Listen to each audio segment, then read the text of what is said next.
Hello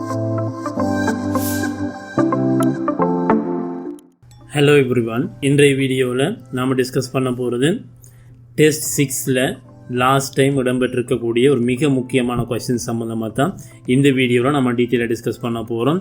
yes, that is related with announcement writing. உங்களுக்கு எல்லாருக்குமே தெரியும், வழமையாகவே டெஸ்ட் 6ஐ பொறுத்த வரைக்கும் note writing and notice writing இந்த ரெண்டு கொஸ்டின்ஸுமே மாறி மாறி வந்துட்டு இருந்துச்சு.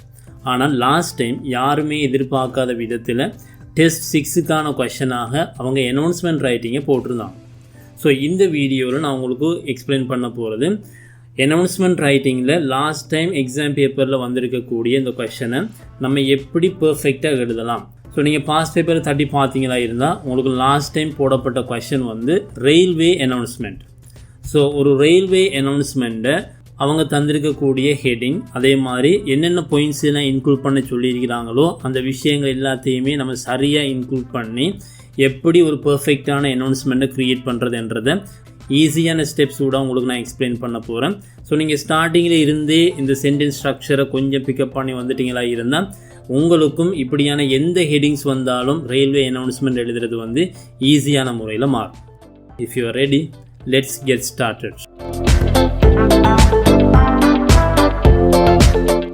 ஓகே, 2023-2024 எக்ஸாம் பேப்பரை நீங்கள் எடுத்து பார்த்தீங்களா இருந்தால் டெஸ்ட் 6ல் போடப்பட்ட கொஷன் வந்து யாருமே எதிர்பார்க்காத விதத்தில் ரெயில்வே அனௌன்ஸ்மெண்ட். எல்லாருமே நார்மலாக நம்ம ரெடியாக இருப்போம், நோட் ரைட்டிங்குக்கு ரெடியாக இருப்போம், அதே மாதிரி நோட்டீஸ் ரைட்டிங்குக்கு ரெடியாக இருந்தோம். ஆனால் யாருமே எதிர்பார்க்கையில் இந்த இடத்துல அனௌன்ஸ்மெண்ட் ரைட்டிங் வர மாட்டோம், அதுவும் ரெயில்வே அனௌன்ஸ்மெண்ட். ஸோ மற்ற அனௌன்ஸ்மெண்ட் என்றாலும் ஓரளவுக்கு எழுதக்கூடிய மாதிரி இருக்கும். ரயில்வே அனௌன்ஸ்மெண்ட்ன்றது நம்ம கிரேட் 3ல் இருக்கக்கூடிய பீப்புள்ஸ் புக்கில் நம்ம பார்த்துருக்கக்கூடிய ஒரு அனௌன்ஸ்மெண்ட்டாக இருக்குது. அப்போ இந்த லாஸ்ட் இயர் வந்த கொஸ்டினை நான் இந்த டிஸ்பிளேயில் போட்டிருக்கிறேன், பார்த்துக்கொள்ளுங்க. Imagine that you are the officer in charge of making railway announcement at the Colombo Fort railway station. Study the situation given and write the railway announcement you would make to inform the passengers about the delay of the Udaratta Meniki Express train to Badulla. Use about 60 words. Include the following: name of the train, the time of departure, platform, duration of the delay, new departure time, scheduled arrival. So இந்த அனௌன்ஸ்மெண்ட்டுக்காக அவங்க தந்திருக்கக்கூடிய ஹெட்டிங்லேயே நம்மளுக்கு most of the information இருக்குது. இதில் ப்ளஸ்ஸான ஒரு விஷயம் என்னென்னா, ஒவ்வொரு பாயிண்ட்ஸுக்கு பக்கத்துலேயும் அதுக்குரிய ஆன்சர்ஸையும் தந்திருக்கிறான். ஸோ நம்ம செய்ய வேண்டிய ஒரு மிக முக்கியமான விஷயம் என்னென்னா, இந்த என்னென்ன பாயிண்ட்ஸ் எல்லாம் இன்க்ளூட் பண்ணி எழுத சொல்லியிருக்கிறாங்களோ அந்த பாயிண்ட்ஸுக்கு நம்ம சரியான சென்டென்ஸ் ஸ்ட்ரக்சரை எழுதிவிட்ட மாதிரி இருந்தால் சார். ஸோ இதில் நான் உங்களுக்கு எக்ஸ்பிளைன் பண்ண போகிறது இந்த ஒவ்வொரு பாயிண்ட்ஸையும் எப்படி ஒரு சிம்பிளான சென்டென்ஸை நம்ம எழுதி ஒரு பர்ஃபெக்டான அனௌன்ஸ்மெண்ட்டை ஃபுல்லாக க்ரியேட் பண்ணுறது என்றதை நம்ம டீட்டெயிலாக பார்க்க போகிறோம். ரைட், இந்த கொஷனில் என்னத்தை பற்றி சொல்லியிருக்கிறாங்கன்னா, அதாவது கொலம்போ ஃபோர்ட் ரயில்வே ஸ்டேஷனில் நீங்கள் ஒரு அனௌன்ஸ்மெண்ட்டை கொடுங்க. எது சம்மந்தமானா, உடரட்ட மெனிக்கி எக்ஸ்பிரஸ் ட்ரெயின் வந்து பதுளைக்கு போகக்கூடிய அந்த ட்ரெயின் ஏதோ ஒரு டெக்னிக்கல் இஷ்யூவால் லேட் ஆகி புறப்படுது என்றதை நீங்கள் அனௌன்ஸ் பண்ணுங்க என்றது சொல்லியிருக்கிறாங்க. ஸோ எப்பயுமே உங்களுக்கு தெரியும், ஒரு நோட்டீஸ் எழுத சொல்லியிருக்கிறாங்களா இருந்தால் நம்ம மேலே ஒரு ஹெட்டிங் ஒன்று போடுவோம், நோட்டீஸ் என்று. ஸோ இதில் நம்ம எந்த டைட்டில் போட போகிறோம்னா, இது ஒரு ரயில்வே அனௌன்ஸ்மெண்ட்டோட சம்மந்தப்பட்ட விஷயமா இருக்கிறதால ஸோ நம்ம மேலே போடக்கூடிய ஹெட்டிங் அனௌன்ஸ்மெண்ட். ஸோ இந்த அனௌன்ஸ்மெண்ட்டில் வரக்கூடிய எல்லா லெட்டர்ஸையுமே நீங்கள் கேபிட்டலில் போட்டுக்கொள்ளணும். ஓகே, இதுதான் நீங்கள் செய்யக்கூடிய முதலாவது step. And the second step, ரெண்டாவது செய்யக்கூடிய விஷயம் என்னென்னா அட்டென்ஷன் லைன். ஸோ இதில் நம்ம சிம்பிளாக ஒரு அட்டென்ஷன் லைன் ஒன்று கொடுக்க போகிறோம். அது என்னென்னா, அட்டென்ஷன் ப்ளீஸ், சகலருடைய கவனத்துக்கும், அட்டென்ஷன் ப்ளீஸ். ஸோ இது நம்ம சிம்பிளாகவே நம்ம நிறைய நோட்டீஸஸ் அதே மாதிரி நிறைய அனௌன்ஸ்மெண்ட்டில் பார்த்துருக்கிறோம். ஸோ அதுக்கு ஏற்ற மாதிரி ஒரு அட்டென்ஷன் லைனை கொடுத்துக்கொள்றது. அண்ட் த தேர்ட் ஸ்டெப், மூன்றாவது ஸ்டெப் நீங்கள் செய்ய போகிறது ஒரு ஓப்பனிங் சென்டென்ஸ். இந்த அனௌன்ஸ்மெண்ட்டை நம்ம ஸ்டார்ட் பண்ணுறதுக்கு முன்னுக்கு ஒரு ஓப்பனிங் சென்டென்ஸ் ஒன்று கொடுக்க போகிறோம். இது ஒரு சிம்பிளான சென்டென்ஸ் தான் நான் இதில் போட்டிருக்கிறேன். அது என்னென்னா, this is an important announcement. This is an important announcement. இது ஒரு முக்கியமான அறிவித்தல். நீங்கள் ஃபர்ஸ்ட் ஸ்டெப்பில் செய்யக்கூடிய மிக முக்கியமான 3 விஷயங்கள் இருக்குது. அதில் ஒன்று என்னென்னா, டைட்டில் போட்டுக்கொள்வது. டைட்டில் எப்படி போட போகிறீங்க, அனௌன்ஸ்மெண்ட். ஸோ அனௌன்ஸ்மெண்ட் என்ற அந்த டைட்டில் நீங்கள் போடும்போது எல்லா லெட்டர்ஸுமே கேபிட்டலில் போட்டுக்கொள்ளும். அண்ட் த செகண்ட் திங், ரெண்டாவதாக நீங்கள் செய்ய போகிறது என்னது, ஒரு அட்டென்ஷன் லைன் ஒன்று கொடுக்க போகிறீங்க. அட்டென்ஷன் லைன் எப்படி கொடுக்குறது, attention please. Okay, and the third sentence is this is an important announcement. இந்த மூணையை வச்சு தான் இந்த அனௌன்ஸ்மெண்ட்டை ஸ்டார்ட் பண்ணி போகிறோம். ஓகே, ஸோ இதுக்கு பிறகு வரக்கூடிய எல்லா சென்டென்ஸஸையுமே நம்ம கிரியேட் பண்ண போகிறது எங்கே இருந்துன்னா, அவங்க சில பாயிண்ட்ஸை இன்க்ளூட் பண்ண சொல்லியிருக்கிறாங்க இல்லவா, அந்த ஒவ்வொரு பாயிண்ட்ஸையுமே நம்ம சின்ன சின்ன சென்டென்சஸாக டெவலப் பண்ணிட்டு போகிறோம். ஸோ இப்போ நான் இதில் உங்களுக்கும் ஒவ்வொரு பாயிண்ட்ஸையுமே நம்ம எப்படி பர்ஃபெக்டான ஒரு சென்டென்ஸை கன்வெர்ட் பண்ணலாம் என்றதை நான் உங்களுக்கு சிம்பிளாக சொல்லித்தர போகிறோம், பார்த்துக்கொள்ளுங்க. முதலாவது பாயிண்ட்ஸை இன்க்ளூட் பண்ண சொல்லியிருக்கிறாங்க என்னது, நேம் ஆஃப் த ட்ரெயின். இந்த ட்ரெயின்ற நேம் சம்மந்தமாக மென்ஷன் பண்ணுங்க என்று சொல்லியிருக்கிறாங்க. அவங்களே அந்த நேமையும் தந்திருக்கிறாங்க. என்ன நேம், த Udarata Menike express train. Okay, இது நம்ம எப்படி சென்டென்ஸாக எழுத போகிறோம்னா, ஃபர்ஸ்ட்டுக்கு நேம் ஆஃப் த ட்ரெயினை போடுங்க, அதுக்கு பக்கத்தில் டு, அது எந்த இடத்துக்கு போகக்கூடிய ட்ரெயினோ அந்த பிளேஸை அதுக்கு பக்கத்தில் நீங்கள் போட்டு விடுங்க. ஸோ இதுக்குரிய இன்ஃபர்மேஷன் வேறு எங்கேயும் இல்லை, ஜஸ்ட் நம்ம இந்த ஹெடிங்லேயே அவங்க தந்திருக்கிறாங்க. அந்த ஹெடிங்கில் இருக்கக்கூடிய இன்ஃபர்மேஷனை நம்ம இந்த செட்டப்புக்கு எழுதிவிட்ட மாதிரி இருந்தால் சார் எப்படின்னு பார்த்துக்கொள்ளுங்க. The Udarata Menike express train to Badulla. The name of the ட்ரெயினை பற்றி எழுத சொன்னால் நீங்கள் எப்படி எழுதுவீங்க, the Udarata Menike express train to Badulla. அந்த நேம் ஆஃப் த ட்ரெயினும் டூ அண்டு போட்டு அதுக்குரிய பிளேஸையும் போட்டு விட்டீங்கன்னா சார், இதுதான் அந்த மேலே தந்திருக்கக்கூடிய நேம் ஆஃப் த ட்ரெயின் என்ற அந்த பாயிண்ட்ஸை எழுதக்கூடிய மெத்தட். செகண்ட் திங், ரெண்டாவது அடுத்த பாயிண்ட்ஸை பார்த்துக்கொள்ளுங்க. த டைம் ஆஃப் டிபார்ச்சர், இது புறப்படக்கூடிய நேரம். ஏற்கனவே புறப்படுறதுக்கு ஷெடியூல் பண்ணப்பட்ட நேரத்தை சொல்லியிருக்கிறாங்க 9:30 AM. ஸோ இதை நம்ம எப்படி சென்டென்ஸாக எழுத போகிறோம்னா, scheduled to depart at time.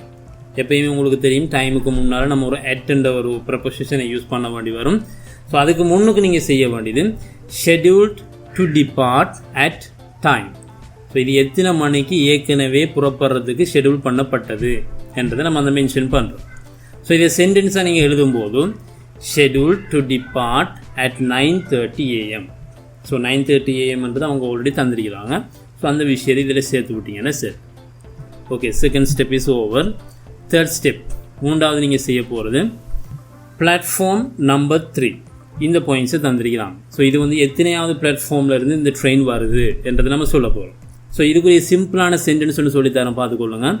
From the platform number என்றது இந்த நம்பரை மென்ஷன் பண்ணிங்கன்னா சார், அதாவது இது எத்தனையாவது பிளாட்ஃபார்மில் இருந்து வந்துட்டு இருக்குது, from the platform number. So இதை ஃபுல்லாக நம்ம எழுதும்போது எப்படி எழுதலாம், from the platform number 3. So நம்ம இது வரைக்கும் 3 பாயிண்ட்ஸ் சம்மந்தமாக டிஸ்கஸ் பண்ணியிருக்கிறோம். இந்த 3 பாயிண்ட்ஸையும் சிம்பிளாக எப்படி நம்ம ஒவ்வொரு வேர்ட் ஃப்ரேஸ் அல்லது சென்டென்ஸாக கன்வெர்ட் பண்ணலாம் என்றதை நான் உங்களுக்கு சொல்லி தந்திருக்கிறேன். இது மூணையுமே ஒன்றா ஒரு சென்டென்ஸாக க்ரியேட் பண்ணி பார்ப்போம். ரைட், ஸோ நீங்கள் முதலாவது இன்ட்ரடியூஸ் பண்ண போகிறது நேம் ஆஃப் த ட்ரெயினை சொல்ல போகிறீங்க, the time of departure, platform. இது மூணையுமே சென்டென்ஸாக க்ரியேட் பண்ண போகிறோம். ரைட், எப்படி செய்ய போகிறோம் பார்த்துக்கொள்ளுங்க.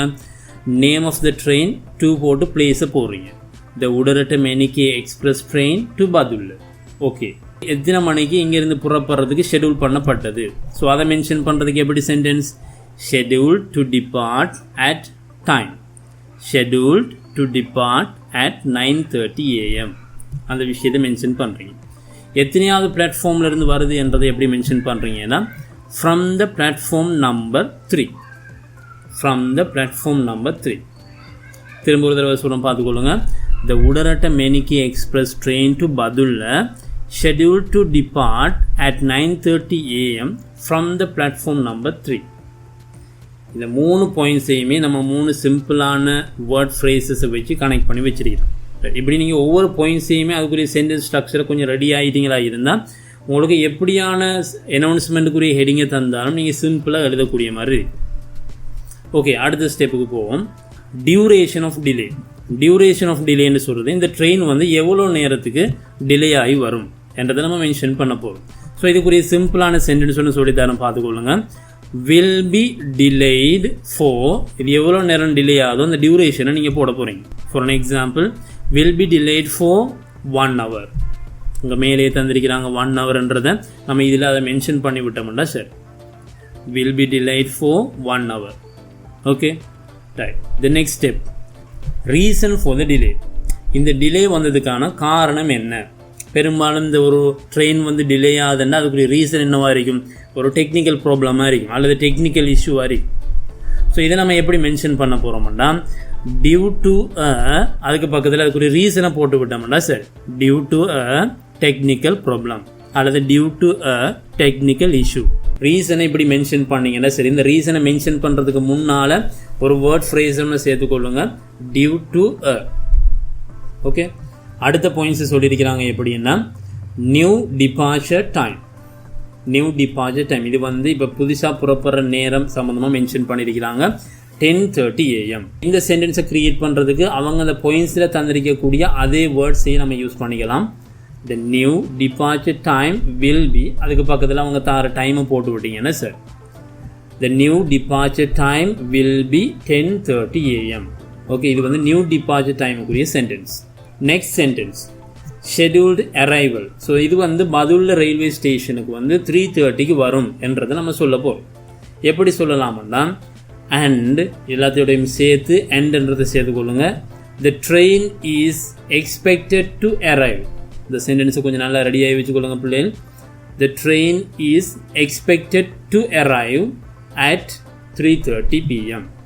ஸோ இது எத்தனை மணிக்கு வரும் என்ற அந்த டைமை மென்ஷன் பண்ணி விட்டோம்னா sir and the train is expected to arrive at 3:30 AM. Okay, ஃபைனலாக நம்ம ஒரு சென்டென்ஸ் ஒன்று சொல்ல வேண்டி வரும். ஏன்னா இப்படி ஒரு டிலே ஒன்று வந்ததுக்கு நாங்கள் உங்கள்கிட்ட சாரி கேட்குறோம். இதை வந்து நம்ம ஒரு சிம்பிளான சென்டென்ஸ் ஸ்ட்ரக்சர் கூட சொல்லலாம். எப்படின்னா we are sorry for the delay. ஒரு சிம்பிளான சென்டென்ஸ் தான் ready ஆகிக்கொள்ளுங்க. we are sorry for the delay. நாம் இதுவரைக்கும் ஒரு ரயில்வே அனௌன்ஸ்மெண்ட்டை அவங்க தந்திருக்கக்கூடிய ஹெட்டிங், அதே மாதிரி அந்த ஹெட்டிங்கில் என்னென்ன பாயிண்ட்ஸை இன்க்ளூட் பண்ண சொல்லியிருந்தாங்களோ அந்த அவ்வளோ பாயிண்ட்ஸுக்கு உரிய பர்ஃபெக்டான சென்டென்ஸ் ஸ்ட்ரக்சரை டெவலப் பண்ணி எடுத்திருக்கிறோம். ஸோ இது எல்லாத்தையுமே நான் வந்து ஆன்சர்ஸை போடாமல் அதுக்குரிய ஒரு ஸ்ட்ரக்சர் ஆஃப் ஆன்சரை இங்கே டிஸ்பிளேல போட்டிருக்கிறேன், பார்த்துக்கொள்ளுங்க.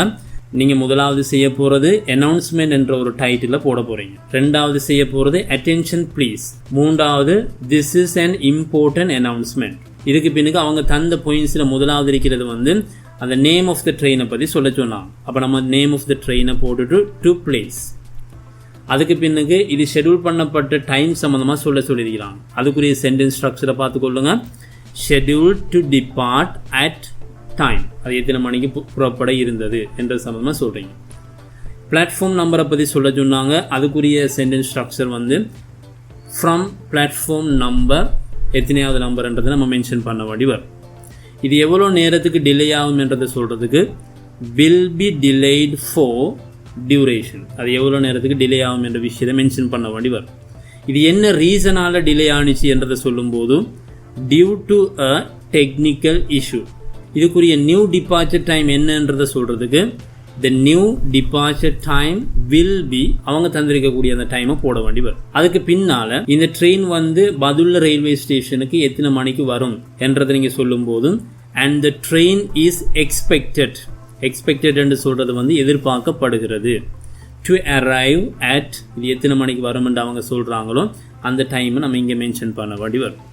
ஃபைனலாக நம்ம சொல்ல வேண்டியது இந்த டிலே ஏற்பட்டதுக்காக நாங்கள் சாரி கேட்குறோம் என்ற அந்த வசனத்தை நம்ம மென்ஷன் பண்ண வேண்டி வரும். we are sorry for the delay. Okay, இப்போ நான் எல்லா ஆன்சர்ஸையும் கம்ப்ளீட் பண்ணி எழுதி காட்டுறேன், பார்த்துக்கொள்ளுங்க பிள்ளைகள். Announcement, attention please, this is an important announcement. The Udarata Menike Express train to Badulla scheduled to depart at 9:30 AM from the platform number 3 will be delayed for 1 hour due to a technical issue. The new departure time will be 10:30 AM and the train is expected to arrive at 4:30 PM. We are sorry for the delay. So இப்படி நீங்க ஒரு பெர்ஃபெக்ட்டான முறையில் அனௌன்ஸ்மெண்ட்டை எழுதுனீங்கன்னா சரி. Words limit தந்திருக்கிறாங்க 60 words. இந்த அனௌன்ஸ்மெண்ட்டில் நான் எழுதிக்கிற வேர்ட்ஸை கவுண்ட் பண்ணி பார்த்தீங்களா இருந்தால் there are 62 வேர்ட்ஸ், 62 சொற்கள் இருக்குது. ஸோ நல்ல ஒரு பர்ஃபெக்டான announcement. At the same time I have used very simple sentence structures to write this announcement. Okay students, so that's it for today's class. இந்த வீடியோவில் நான் எக்ஸ்பிளைன் பண்ணியிருக்கக்கூடிய விஷயங்கள் உங்களுக்கு நல்லா விளங்கியிருக்கும் என்று நம்புகிறேன். இதில் ஒரு கொஷன் ஒன்று உங்களுக்கு மென்ஷன் பண்ணி விடுறேன். அந்த கொஷனுக்கு நான் இப்போ சொல்லி தந்த மெத்தடை வச்சு ஒரு ரயில்வே அனௌன்ஸ்மெண்ட்டை பர்ஃபெக்டாக எழுத இயலுமா என்றதை நீங்களே உங்களை செக் பண்ணி பார்த்துக்கொள்ளுங்கள். அப்படி உங்களோட ஆன்சர்ஸை நீங்கள் கமெண்ட்டில் மென்ஷன் பண்ணுங்கள். அதில் இருக்கக்கூடிய கரெக்ஷன் சம்மந்தமாக நான் உங்களுக்கு இன்ஃபார்ம் பண்ணுறேன். Thank you very much. I will meet you with a new video next time. Thank you.